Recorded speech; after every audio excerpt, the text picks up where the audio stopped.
Twin Parser Jannabi, a timely crossout video by Dangerously Incompetent. So when I made my parsers last season, a month or two ago, I thought I'll just go into the exhibition and I'll search on parsers and I'll have a look at the builds and I'll give them a quick try out, each of them, their different types, so I can try out the different configurations, with a Omnibox cabin, with a Jannabi cabin and all the rest of it. And then I'll do a quick video on each of them saying the pros and cons of the various combinations. So here's the first in those videos, just in time for the parser nerf tomorrow. Sadly, the original build I took from the exhibition is no longer in there, but I did find there's a very similar one called Parser, and the other one was called Parser. And what I was looking for was the Jannabi cabin, because when you're drifting you get 20% extra damage, and a couple of parsers and a flywheel, and then there's all this extra equipment. So I took it out of the exhibition, plonked it in my garage and made a couple of minor changes. Firstly, I changed the paint to sweater because I didn't have the yellow paint they'd used, and then I changed the middle wheel from being a steering wheel, which why would you have a steering wheel in the middle, to a regular wheel. Well, mainly because I didn't have 6 array STs, but I did have 4. And then I also changed the part here, which was a SODI. Oops, come on, get it the right way around. And instead I replaced them with reflectors. And I did that very quickly because if we take it into test drive and we point over the side and point down at the ground, press Alt to fix them, and you can see the one with the SODI can only fire level, whereas the one with the reflector can fire down. That doesn't seem much of a difference, and shotgun is a spread, you only need to fire horizontally, surely. Well, it makes an awful lot of difference when you're trying to shoot a cap can, or when you're on the side of the hill and your opponent is on the brow of the hill above you, and from the perspective, which means from the perspective of your vehicle, you need to shoot down in order to hit them. Otherwise, if you shoot level, you're just going to fire straight over their head. So those are the changes I made from what I got from the exhibition. Let's take it into battle and see how it fares, shall we?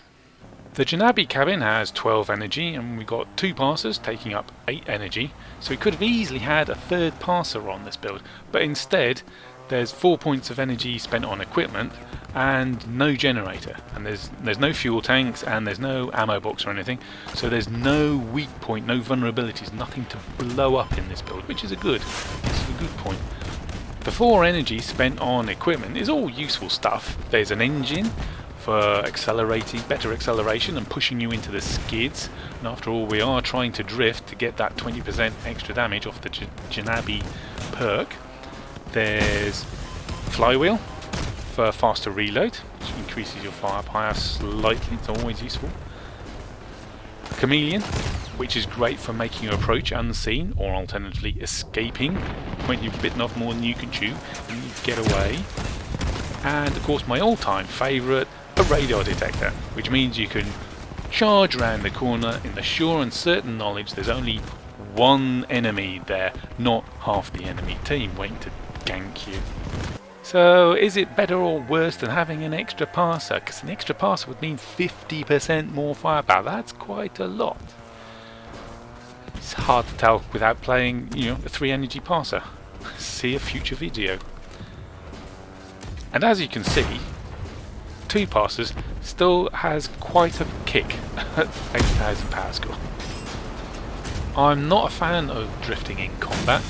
Drifting means you're slower to cover the ground and you're slower to change direction, both of which make you an easier target to hit, and you don't want that at the best of times. And the parsers are big, easy to shoot, they're hard to armour up, they're hard to hide.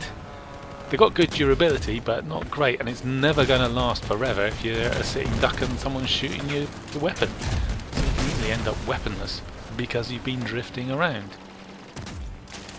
It's also hard to shoot accurately whilst you're sliding around the place. Luckily, the Parsers traverse quite quickly, so you don't have to worry about the gun muzzle keeping up with your crosshairs. But it's still hard to shoot accurately when you're sliding from side to side.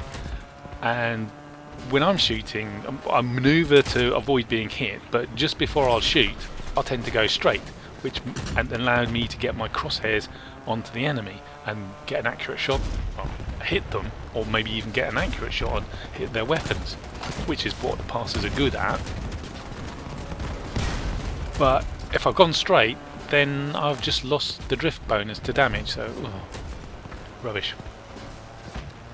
And while you're thinking about getting your crosshairs onto the enemy, it's very easy to end up you're just watching the target and you're spinning around to get the drift on whilst you're reloading, and then you'll be in the right place and your crosshairs will be on the enemy, but you're not watching where you're going, which is a real problem if your allies are nearby, because they won't be happy when you ram them, and you won't be happy when you ram them, or you ram a piece of the landscape.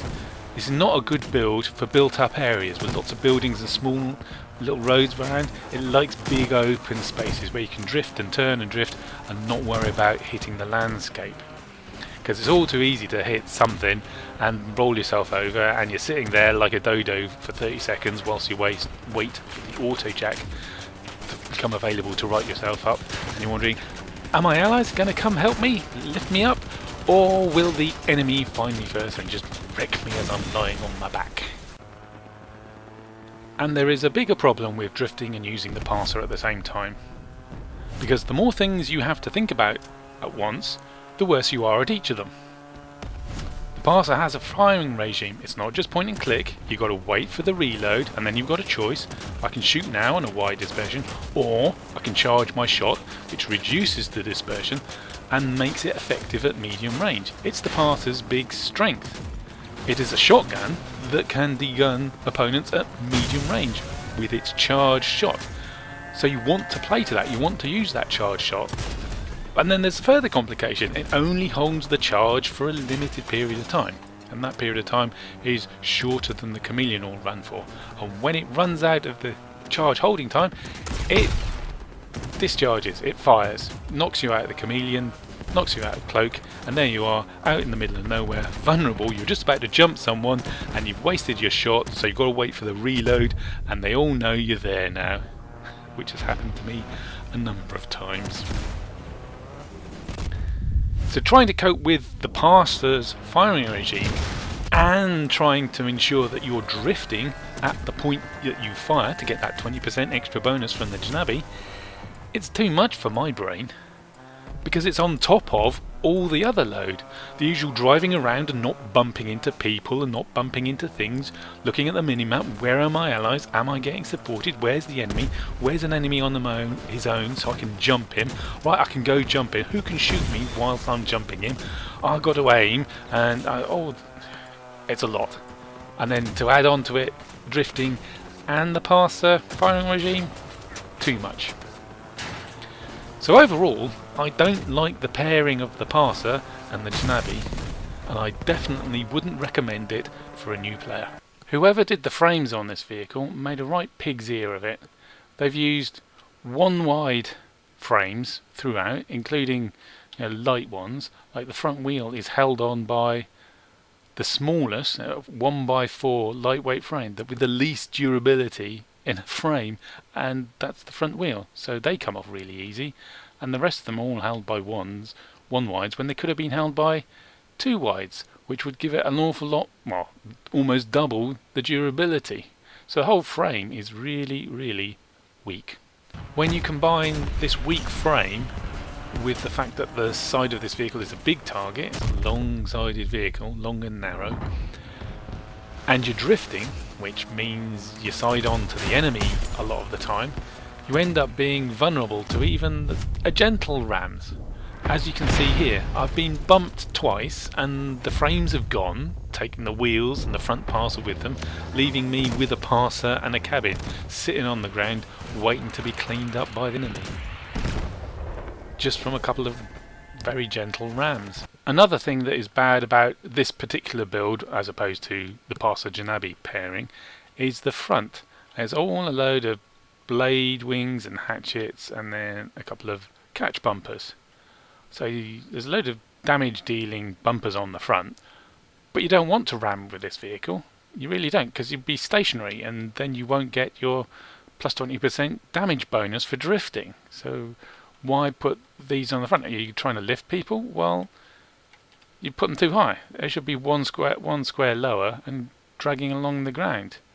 You'd be much better served by replacing all this lot and its mass with a couple of larger bumpers that do a better job of protecting the front of the vehicle. Overall, this particular vehicle is not a good build, and the pairing of the Parser and the Jannabi, which is what I wanted to try out in the first place, it's not a good one. The Jannabi and drifting do not work well with weapons that you have to think about and aim with. You can do well in it, but that's mainly because of the strength of the Parser rather than the strength of the build. If you want to try out the twin Parser Jannabi build, I've chucked it in the exhibition under the name Parser, and that's it for this video. Right, I'm off to get in the last couple of games of Red Alert before that battle mode disappears.